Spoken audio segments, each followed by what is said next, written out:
Hi, and welcome to your weekly market update. Now, this week is packed with major events that could shake up the financial markets, from central bank interest rates to key economic data and corporate earnings. We'll cover everything we think will be important in the week coming on.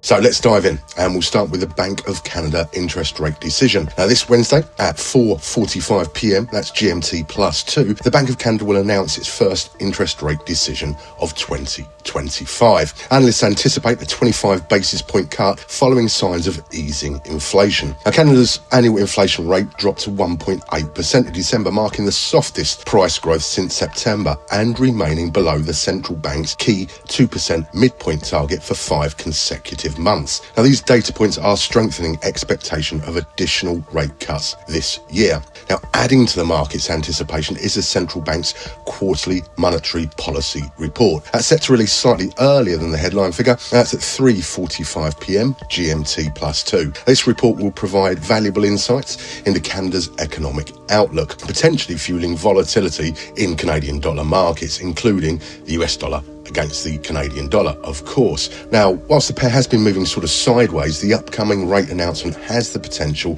to cause significant market swings, much like the inflation rate release did last Tuesday, so don't forget your risk management techniques. Well, another key announcement coming up is from the Federal Reserve, which will reveal its interest rate decision on the same day at 9 p.m. GMT +2, so after the Bank of Canada figures. The FOMC is widely expected to hold rates steady at 4.25 to 4.5%, as we know, as how America does it, sort of a 25 basis point range. However, potential rate cuts in March or May do remain possible. Traders will closely monitor Fed Chair Jerome Powell's press conference. That will take place at 9:30 p.m. GMT +2, so obviously after the figures or the statement has come out. And they'll be looking for insights into the central bank's plans. While December's robust job creation reduces the urgency for rate cuts, subdued inflation data supports the case for potential reductions later this year if inflation trends towards that 2% target. Powell's comments could trigger significant market volatility. In December, US stock markets dropped after the Fed signalled fewer rate cuts than expected for 2025. So will history repeat itself? Well, do prepare for some potential fluctuations and manage your risk wisely. Okay, well, more interest rate decisions, and on Thursday at 3:15 p.m. GMT +2, it's the turn of the European Central Bank, and they will announce their interest rate decision.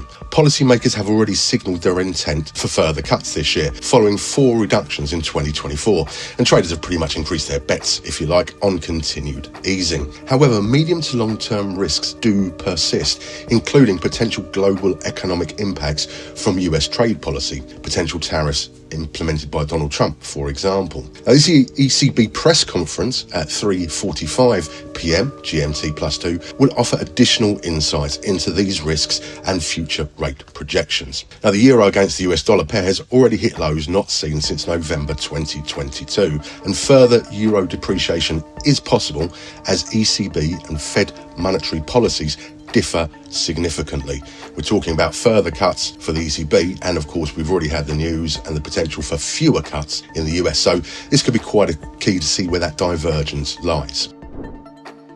Next up, we have the PCE, or Personal Consumption Expenditures Price Index. This is one of the Federal Reserve's preferred measures of inflation. It's another key data release this week that could impact the US dollar. Now, this index tracks inflation, or deflation of course, across a broad range of consumer expenses and reflects shifts in consumer behaviour. Traders are watching this quite closely, especially as the likelihood of near-term rate cuts has diminished in recent months. Now, in November 2024, annual inflation rose for the second consecutive month. So it's going to be key what happens in that December figure. If that trend continues, it could reduce the chances of a rate cut in the near term even further. So it's going to be a key piece of data.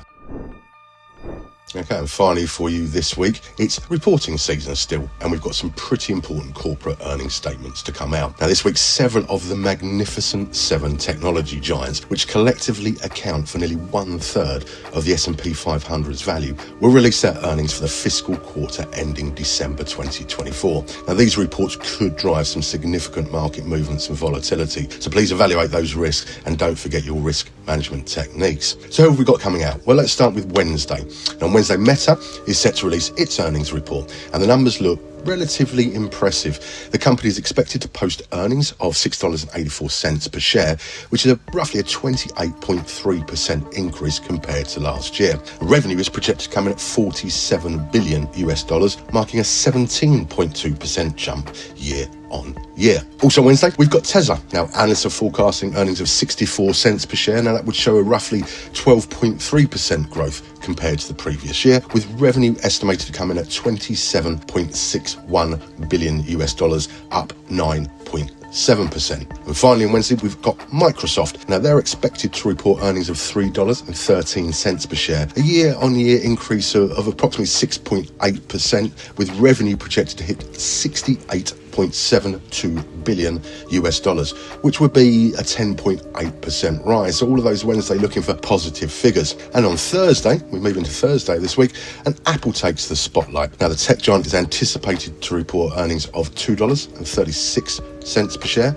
up 8.3% from last year, with revenue expected to reach in the region of $124.2 billion, another increase, this time approximately 4.2%. But I say there could be some significant movements in the market, so do watch those quite carefully. Well, that wraps up your market update for the week. Stay informed with our latest insights on Market Pulse, which you can find on the website, where we break down these events and more. Thanks for watching, and best of luck with your trading in the week ahead. Bye for now.